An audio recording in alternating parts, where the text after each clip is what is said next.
The aunt next door took a liking to the young guy and wanted to save him 20 years of hard work. Would you like a release? I'm sorry? You know, a sexual release. Oh, Auntie, I think I'm okay working another 20 years.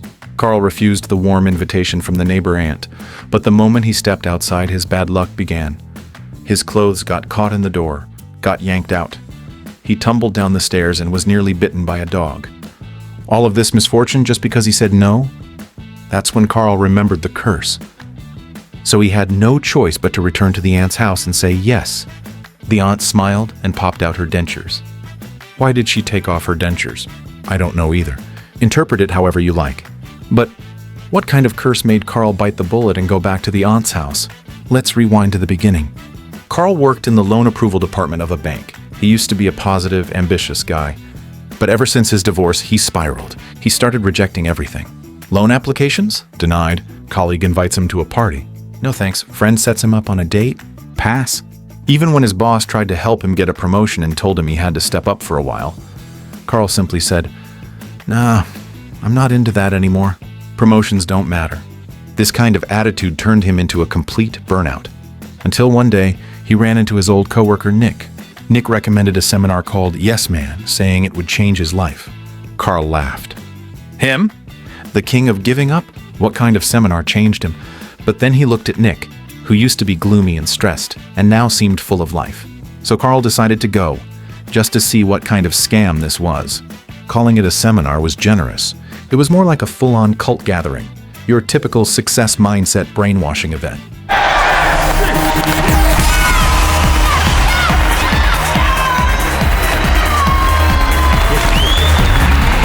The motivational guru Terrence had one message. Learn to say yes to everything, because once you say yes to the world will say yes back. Everyone there was a veteran yes man, except for Carl, who was the only newbie. Terrence called him up on stage and told him to say a few words. Carl, out of habit, said no. The room gasped like he had committed a sin. In their world, saying no means the universe says no back, over and over again. Terrence kicked off his sandals, ran up to Carl, and gave him a serious stare down.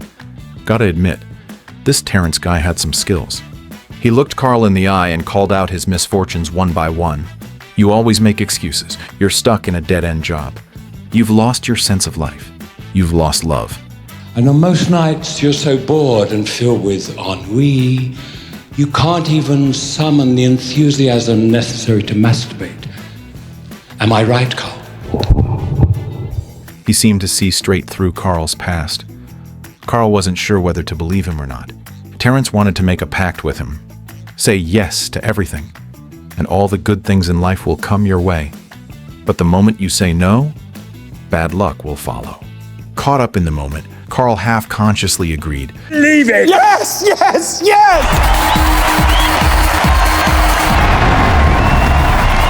But he didn't really take it seriously. After the seminar, a homeless man asked Carl for a ride. Carl was about to say no, but Nick reminded him of the pact. So Carl forced himself to say yes. Carl was speechless. Nick had clearly been fully brainwashed. In the car, the homeless guy asked to borrow Carl's phone. Following the yes rule, Carl unwillingly handed it over. The guy's destination was far, remote, and in the middle of nowhere. He spent the whole ride making phone calls until the battery died. And once they arrived, he asked Carl for money.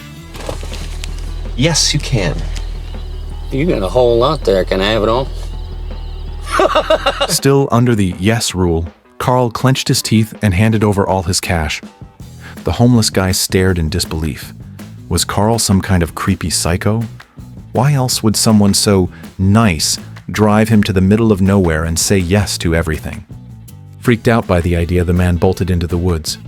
Carl was totally confused, so he turned around and drove home. But he didn't get far before the car ran out of gas. His phone was dead from the calls the homeless man made, so he couldn't call for help. He had to walk several kilometers just to find a gas station. So much for saying yes, bringing good luck. What a joke. While he was filling up a gas can, a woman rode in on a motorcycle to refuel. After hearing what Carl had been through, she kindly offered him a ride. With Allison's help, Carl quickly returned to the outskirts and refueled his car. And this woman, well, she was something else. Whatever he needed, she was happy to help. So, you okay? Yeah, I'm good. Unless you want to stick around and make out. What? What did you say?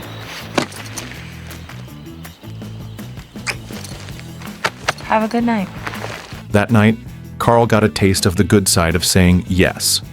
Turns out saying yes really could bring a yes in return. In the days that followed, Carl's attitude shifted. He decided to stick with the pact and switch every no to a yes. His boss asked him to work overtime and he said, yes, I'll even do it for free. A dating site sent him invites. He said, yes, no matter the gender, he'd meet them all. Clients came in for loan approvals. He said, yes, no matter how much approved. And these yeses really started bringing Carl some good fortune. Because he worked overtime for free, his boss thought he truly loved his job. So much so, he went to the higher-ups and demanded Carl be promoted. I told them if they don't promote you, I'll quit, his boss said. Really? What did they say? Carl asked. They seemed very interested in the idea of me quitting. But it's okay. I convinced them in the end, you're getting that raise and promotion. Carl began to believe in the power of yes. When friends invited him out for drinks, he didn't say no anymore. But since he hadn't drunk in ages, he got tipsy real fast. A pretty woman came over and flirted with him. Without hesitation, Carl kissed her. Unfortunately, that woman had a boyfriend, a tough guy. At first, the guy wanted to fight him one-on-one. Carl said, yes. They went into an alley. Carl tried to sneak attack him for a quick win. First, we have to establish the ground rules. And the ground rules are, there are no ground rules! Ah! Oops, wrong target. As expected, Carl got beat up badly. He had no idea how he ended up passed out in a bathroom, but when he woke up, he was smiling. Because he had never felt this alive. He cleaned himself up and got ready for work. His neighbor Tilly asked for help fixing a shelf. Carl cheerfully did the job, but just as he was about to leave, Tilly tried to repay him in a different way. Carl couldn't do it. For the first time in days, he said, no.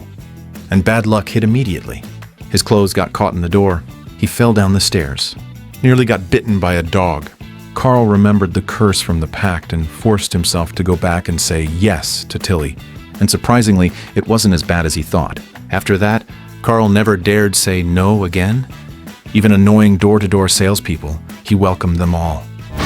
Yeah! All right. Buttercup girls! Hey! It's really working! It's beautiful, man! Since he stopped saying no, Carl began to feel more excited about life. He wanted to experience more.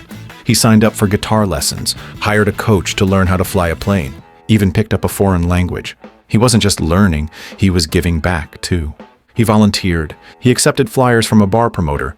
And since he took a flyer, he had to go. That night, he arrived at the bar and was shocked to see that the singer performing was Allison, the woman who had once given him a ride.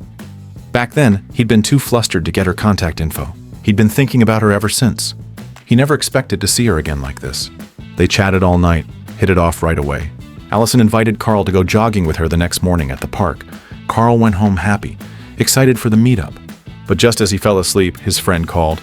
Yo, Carl, hitting the clubs? Got a case of Red Bull? Gonna pull an all-nighter. You down? Yeah. The next morning, Allison and her running group were already gathered at the park. After a whole night of drinking Red Bull, Carl was bursting with energy and seemed a bit wild.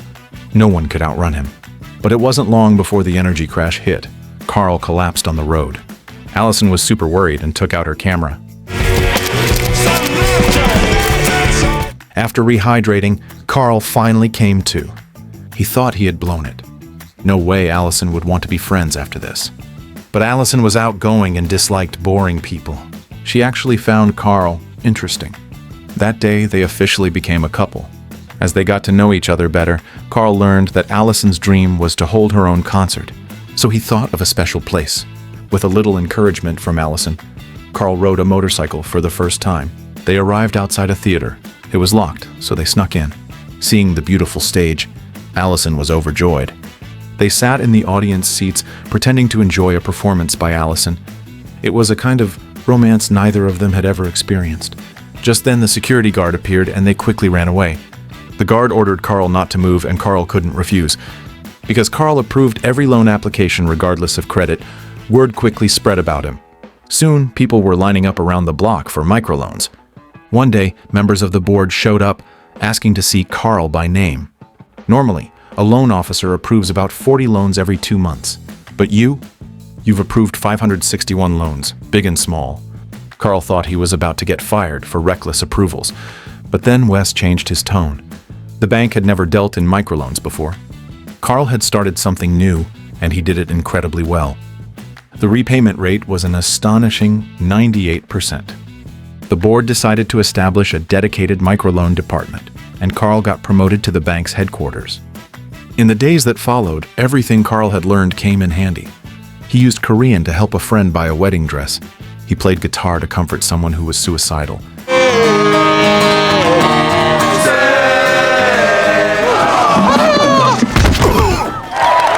His relationship with Allison kept growing stronger. They started buying mystery plane tickets. Wherever the flight led, they went. They went to see a football championship game and even tried skeet shooting. I got it! I got it!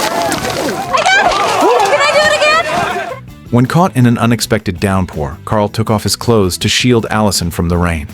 Allison was so touched, she suggested they move in together. But at the airport on their way home, Carl was suddenly detained by FBI agents. Turns out Carl had once gone on a date with an Iranian woman he met through that dating site. She was now under investigation. He'd also approved a loan for a fertilizer company suspected of supplying bomb-making materials to terrorists. Foreign languages, flight training, traveling between states. It all sounded suspicious.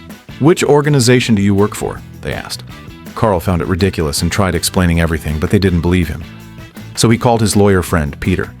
Peter explained to the FBI that Carl's odd behavior was due to attending a seminar where he had to say yes to everything. After an investigation, Carl was cleared of all suspicion, but Allison couldn't accept it. She felt that Carl's affection and promises were just because he couldn't say no. Allison broke up with him. Carl chased after her, trying to explain. Allison, please, can we talk for a second? Get away from me. Okay. He called Allison again and again, but she never picked up. Instead, his ex-wife Stephanie called. Stephanie had just gone through a breakup, and seeing how Carl had changed, she wanted to rekindle their relationship. As she started getting handsy, Carl pushed her away and mustered up the courage to say, I'm saying no.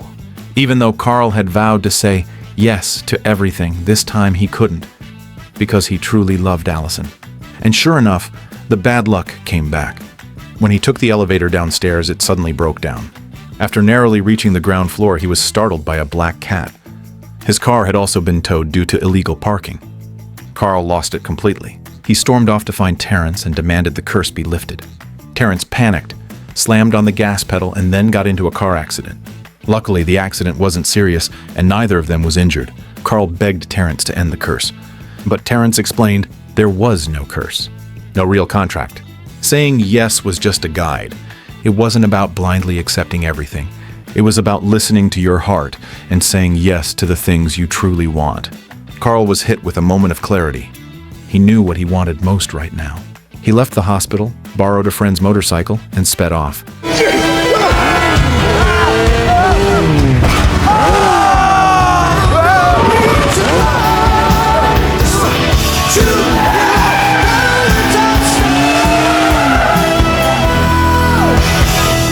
He found Allison and told her, "Yes, I've said a lot of yeses lately, but when I'm with you, every single yes comes from the heart."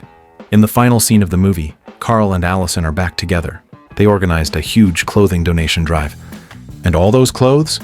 They came from Terrence's own yes man followers. Through his actions, Carl taught Terrence an important lesson, that saying yes unconditionally could easily be exploited by others.